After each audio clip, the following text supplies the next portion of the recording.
지난 시간에 본 것처럼 엘리사를 잡으려고 군사를 보냈지만 오리가 포로가 되었고, 그럼에도 그들을 후하게 대접하고 돌려보낸 호의를 받았음에도 이 아람 왕은 다시 전쟁을 일으킵니다. 호의를 금방 잇는 악인의 전형적인 모습이죠. 24절에 보면 이후에라고 되어 있는데, 이게 이제 정확히 어느 정도의 시간인지 모르지만 사마리아에서 있었던 일이 있은 후 어느 정도의 시간이 지난 것으로 보입니다. 이번에는 아주 작정을 하고 아람 왕 베나단이 그의 온 군대를 이끌고 와서 사마리아를 포위를 했습니다. 갑작스러운 공격이어서 아마도 바로 그냥 사마리아로 와서 이렇게 한 것 같아요. 그래서 갑작스러운 공격이어서 준비를 못해서인지 사마리아 성 안에는 식량이 이내 떨어지게 되어서 나귀머리 하나에 은 80세겔이고 비둘기똥 4분의 1갑에 은 5세겔이나 되는 가격으로 거래가 되면서 이 가격 폭등이 일어나게 됩니다. 즉 먹을 것이 없어서 나귀 머리를 먹고자 했지만 그마저도 너무 비싸서 사 먹을 수 없을 지경이 되었다는 것이죠. 나귀는 율법에 따르면 어떻습니까? 부정한 짐승으로 먹지 않았습니다. 다만 사람이 타거나 물건을 옮기는 등의 유용한 가축으로 이용이 되었던 거죠. 그러나 성 안에 먹을 것이 없으니까 나귀를 잡아먹게 되고 그것도 나귀 머리까지 먹을 지경이 되었습니다. 당시 나귀 머리값으로 은 80세겔이라고 했는데 1세겔이 노동자의 4일 품삯의 가치였다고 합니다. 그러니까 320일의 품삯에 해당하는 가격이에요. 그러니까 거의 1년치의 품삯을 줘야지만 그나마 나귀 머리 하나라도 살 수 있었다는 것이죠. 그리고 이제 비둘기 똥이 나오고 4분의 1갑이라는 표현이 나오는데, 우선 여기서 갑은 우리식의 한 갑, 두 갑을 얘기하는 것이 아니고요. 이게 히브리어고 부피를 나타내는 단위입니다. 카브인데 한 카브에 1.2리터 정도 됩니다. 그러니까 4분의 1 카브는 얼마예요? 300ml죠. 그러니까 그 값이 얼마? 은 5세겔. 즉 20일치의 품삯에 해당하는 값을 치러야 했다는 것이에요. 그런데 이제 비둘기똥을 과연 식용했는가 하는 것인데, 유대 역사가 요세푸스에 의하면 식염 대용으로 사용한 예가 있다고 합니다. 그러니까 비둘기똥 안에는 염분이 있기 때문에 소금을 구하기 어려운 곳에서는 그것을 이제 비둘기똥을 물에 넣고 이렇게 체에 걸러서 식염 대용으로 이렇게 사용을 했다는 것이죠. 하지만 그보다는 이것을 식물의 일종으로 보는 것이 맞는 것 같습니다. 개역 한글 성경에 보면은 합분태라고 번역되어 있어요. 이게 무슨 뜻이냐면 비둘기 똥처럼 생긴 콩, 태가 이제 콩태 아닙니까? 그걸로 이제 얘기했어요. 이게 맞는 번역인 것 같아요.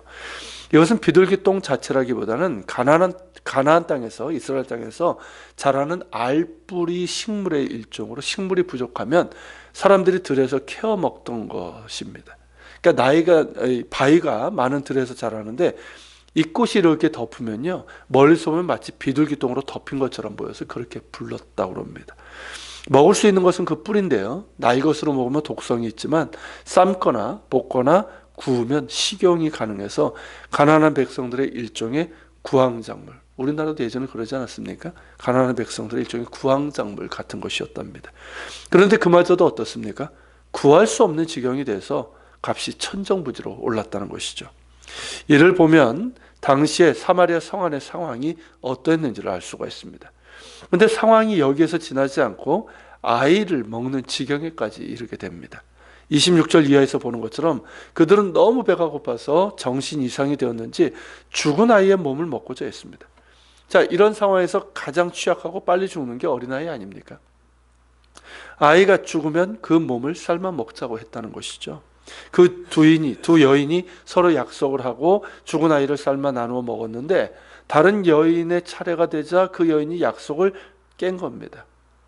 아이가 간신히 연명을 하고 있었을 수도 있고 죽었다고 해도 모성애로 인해서 그리 했겠지요. 하지만 이 여인은 다른 여인이 약속을 어긴 것으로 인해서 왕에게 재판을 해달라고 한 겁니다.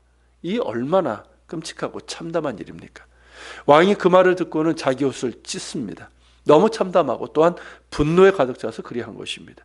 왕은 곧바로 엘리사의 머리를 베겠다고 하면서 군사를 보냅니다. 이런 상황에서 엘리사가 아무것도 하지 않는 것에 대한 분노이고 동시에 하나님께 대한 분노입니다. 그가 보낸 사자가 왕이 한 말이라고 한 것에서 알 수 있는데요. 34절에 보면 왕이 무슨 말을 했다고 그럽니까? 왕이 이르되 이 재앙이 여호와께로부터 나왔으니 어찌 더 여호와를 기다리리요 하면서 엘리사에게 왕의 말을 전합니다. 자, 보통의 경우라면 어떻습니까? 재앙의 상황에서 하나님의 긍휼과 자비를 구하게 되죠. 만일 그 재앙이 하나님의 심판으로 온 것이라고 생각이 된다면 지금 이 왕은 그렇게까지 생각한 거예요. 하나님의 심판으로 온 것이라고 생각된다면 자신의 죄를 회개하고 역시 하나님의 긍휼과 자비를 구하는 것이 마땅합니다. 그런데 이스라엘 왕 여호람은 이러한 재앙의 원인이 하나님 때문이라고 비난만 하고 그분의 종인 엘리사의 목을 베어버리겠다고 이처럼 분노를 하고 있습니다. 아마도 여호람은 지난번 일, 곧 엘리사가 아람의 군대장관 나아만의 병을 고쳐준 일과 또 지난번 아람 군대를 먹여주고 돌려보내준 일로 인해서 못마땅하게 생각을 했고 지금 이 상황에서도 돕지 않는 것으로 인해서 분노한 것입니다. 그래서 엘리사의 목을 베겠다고 하나님의 이름으로 맹세까지 합니다. 즉 하늘을 두고 맹세를 한 거죠. 참으로 어이가 없는 일입니다. 이 상황에서 그가 해야 될 일은 자신을 돌아보며 그 죄악을 깨닫고 회개하여 하나님의 긍휼과 자비를 구하는 것이어야 되고 하나님의 사람 엘리사를 죽이러 군사를 보낼 것이 아니라 하나님의 긍휼과 도우심을 구하고자 사람을 보내야 되는 것입니다. 그가 악행을 저질렀다는 것은 32절에서도 볼 수가 있어요. 자, 여호람이 엘리사를 죽이려고 군사를 보냈을 때 엘리사는 어디 있었습니까? 그의 집에 장로들과 함께 앉아 있었습니다.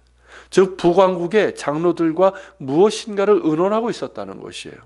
이것이 의미하는 바가 뭘까요? 이 비상시국에 장로들이 왕이 아닌 엘리사에게로 와서 의논하고 있습니다. 이는 백성들의 민심이 왕으로부터 이반되었음을 보여주고 있습니다. 그리고 엘리사는 장로들에게 자신을 죽이러 보낸 여호람을 살인한 자의 아들이라고 표현을 합니다. 자, 살인한 자, 누구를 말하는 겁니까? 여호람의 아버지 아합을 얘기합니다. 아합은 그의 악처 이세벨과 함께 수많은 선지자들을 살인한 자였고 바알 숭배와 온갖 악행을 일삼은 자였습니다.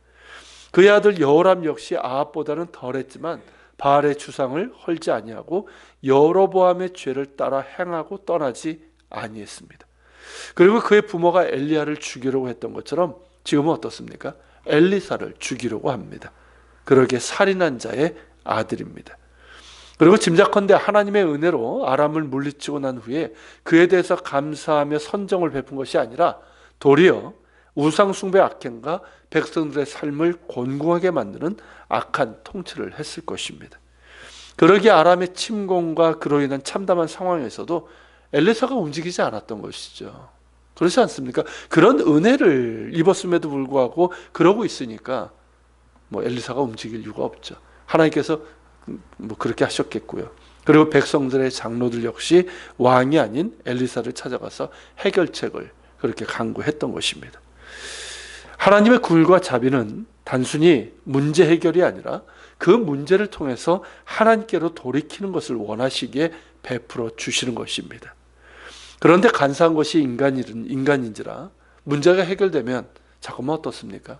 이내 예전의 모습처럼 돌아가서 하나님 보시기에 합당하지 못한 삶을 사는 경우가 얼마나 많은지요. 은혜가 은혜로 남으려면 그 은혜를 베푸신 하나님께서 원하시는 대로 은혜에 합당한 믿음과 삶을 살아가야 합니다. 은혜를 값싼 은혜로 만들어서는 안 됩니다. 여러분 은혜를 입었습니까? 아니면 긍휼하신가 때를 따라 돕는 은혜를 구하고 계십니까? 은혜를 아는 자로 하나님 앞에 설 수 있기를 바랍니다. 같이 기도합시다. 오늘 말씀을 기억하면서 기도합시다. 참 사마리아가 포위돼서 참으로 참담한 상황이 벌어지지만 그런 상황 속에서도 자신의 죄악을 깨닫지 못하고 회개하기는커녕 오히려 하나님을 비난하고 하나님의 종을 죽이려고 하는 그 악한 모습을 보게 됩니다. 하나님, 이것이 그의 모습이겠습니까? 참 어리석기 짝이 없는 우리 인간의 모습입니다. 주님, 우리에게는 이런 모습이 없게 하옵소서. 늘 은혜를 은혜로 기억하게 하옵소서. 이미 하나님께서 우리에게 주신 은혜가 얼마나 큰지요. 내가 구원받아 하나님의 자녀가 된 것 자체가 우리가 갚을 수 없는 은혜입니다. 그 은혜를 늘 기억하며 감사하게 하시고, 또 주님 날마다 또 이렇게 주님 앞에 나와 궁일하심과 때를 따라 돕는 은혜를 구하고 있습니다. 주님, 그 은혜로 더 앞에 주님 앞에 서게 하시고 늘 은혜를 사모하며 하나님 앞에 살아갈 수 있는 우리가 되게 하여 주시옵소서. 하나님께서 기뻐하시는 믿음과 그런 삶을 살아가게 하여 주시옵소서. 우리 같이 기도하며 주님 앞에 나아갑시다.